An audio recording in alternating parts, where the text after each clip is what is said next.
Alors, cette vidéo est la suite de ma vidéo précédente qui parlait de notre conscience personnelle. Premièrement, nous sommes des êtres de conscience qui a été faite ou produite à partir de l'unité de l'être intérieur de la conscience qui est notre source, la conscience qui n'a rien à voir avec notre conscience qui est devenue telle que nous sommes du corps individuel. Nous sommes des êtres conscients qui sortaient de l'universel et qui a pris la forme individuelle pour expérimenter tout ce que nous vivons tout le jour. Ça peut être dans le sens de la conscience qui est vraiment pas du tout, qui n'a aucune évolution au plus bas dans la dimension terrestre, et aussi ça peut être la conscience qui s'est élevée dans sa connaissance de véritable être qui elle est, qui a retrouvé son état d'être naturel, qui est l'harmonie en soi constamment, la joie et l'amour inconditionnel, tout ceci. Pour vous dire que notre conscience personnelle est entièrement responsable de tout ce qui survient dans notre vie quotidiennement et aussi dans notre expérience tout le jour. C'est aussi notre expérience, notre conscience personnelle dans son expérience qui apporte ce qui est bien et mal. Ça se réfère uniquement dans la conscience. C'est la conscience qui a pris la forme et non pas la forme qui a pris la conscience. C'est la conscience qui est la vie, qui est la parole, mais qui guide le mouvement, qui dicte le mouvement de tout ce que nous faisons quotidiennement, tout le jour. Même pour regarder de tout ce que nous faisons, pour parler, pour écouter, pour s'asseoir, pour travailler, de tout. Et après, nous voyons ce qui se passe de nos jours actuels, que des choses, des macabres, de la violence. Et ça n'en finit plus, et ça apparaît partout, et ça déstabilise tous ceux qui sont là aussi, qui sont innocents, mais qui sont affectés en même temps et se laissent aller avec toutes ces images horribles, des films d'horreur, et qui viennent de la conscience, le plus bas de la dimension terrestre, et qui n'élève et qui ne réveille en aucun cas la conscience de l'être individuel.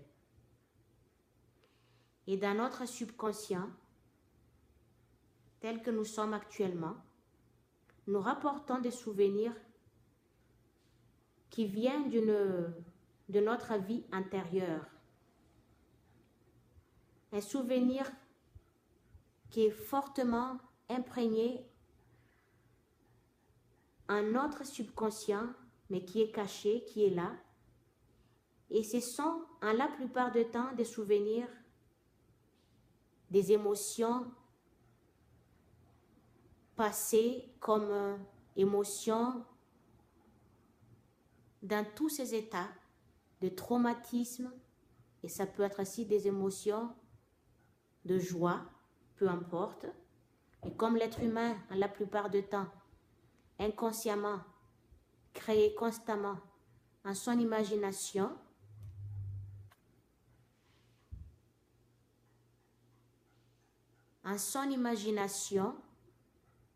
ce qu'il vit tout le jour, c'est que cet traumatisme caché en notre subconscient peut surgir à tout moment et ce qui apparaît dans notre état de conscience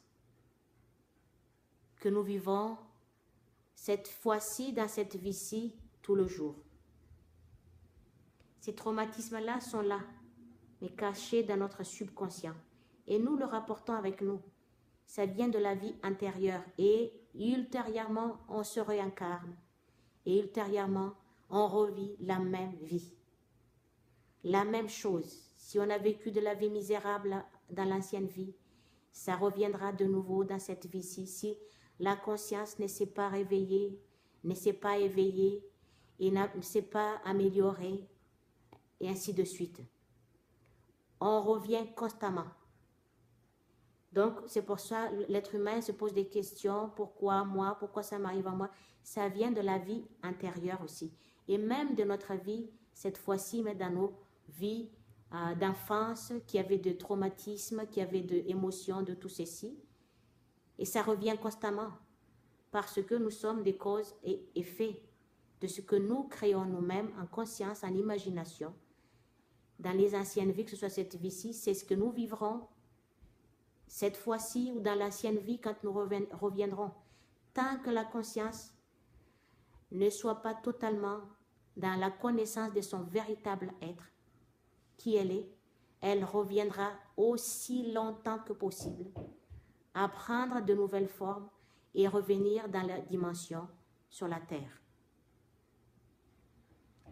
C'est l'évolution spirituelle de l'état de conscience qui suscite dans notre vie l'évolution de notre évolution mentale et aussi notre évolution physique. Si vous voyez des êtres qui sont d'une beauté, ça vient de là. Dans leur ancienne vie, ils étaient dans leur connaissance de leur véritable être. Ils ont fait une amélioration, ils ont évolué. Donc tout ce que nous faisons, ce n'est pas perdu. Ne pense pas que tout ce que nous faisons soit rangé dans un tiroir quelque part et que ça ne va pas revenir ni surgir de nouveau dans notre état de conscience actuel. Tout revient et tout se réveille et nous le revivrons constamment.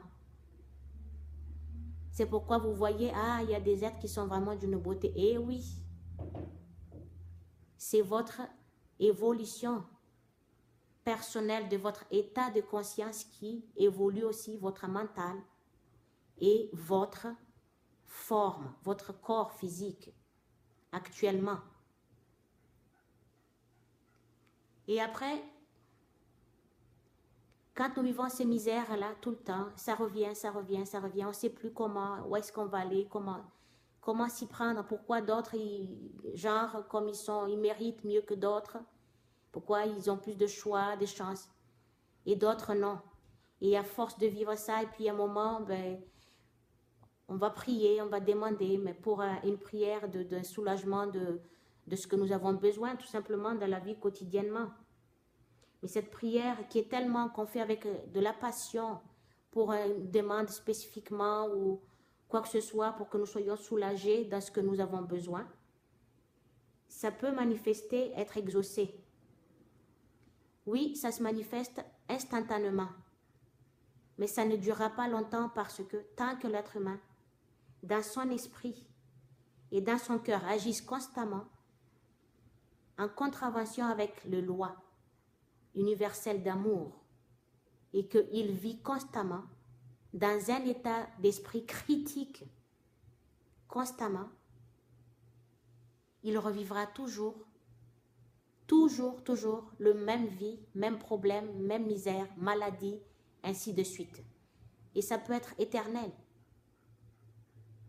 Et voilà pourquoi je vous dis que tout vient de la conscience. Les lois que nous vivons dans la vie quotidiennement, dans l'existence que nous sommes, se fonctionne et se réfère uniquement dans l'activité de la conscience. C'est la conscience qui guide l'activité, qui dicte l'activité. Ce n'est pas l'activité qui dicte, qui guide la conscience. Tout vient de la conscience. Quel est votre état de conscience? Et ces lois des activités en conscience, elles sont vraiment très très précises et vraiment aussi inchangeables et inébranlables non plus et immuables.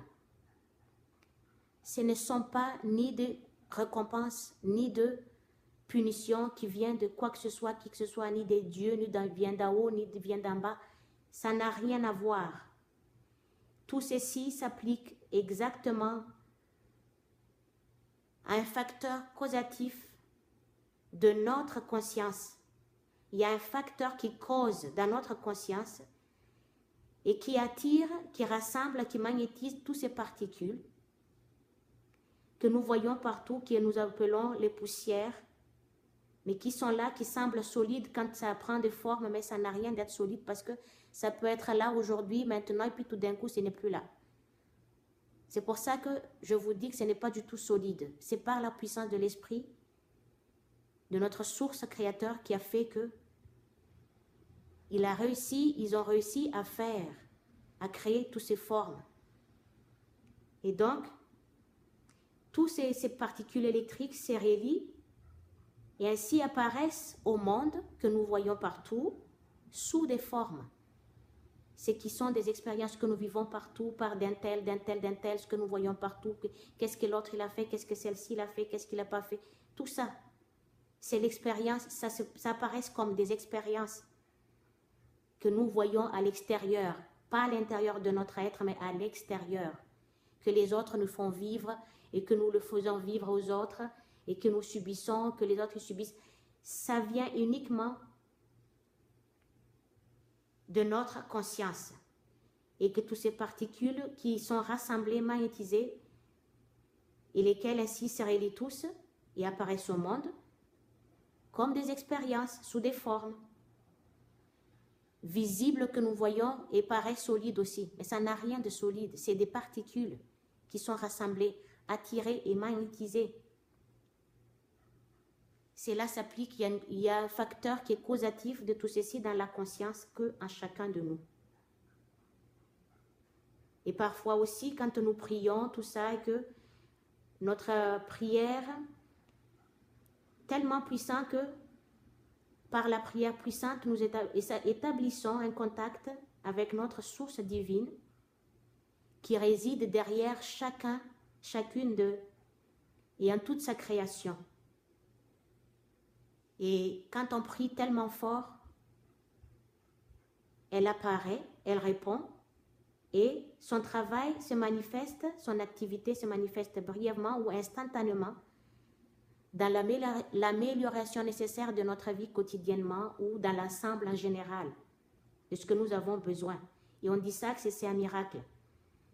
Mais soyez sûrs qu'à long terme, si l'état de la conscience personnelle à chacun de nous, notre état de conscience ne change pas, que tout ceci se réaffirmera dans son expérience encore de nouveau et reproduira le même effet négatif sur la santé de l'être humain ou l'individualité ou dans les événements que précédents.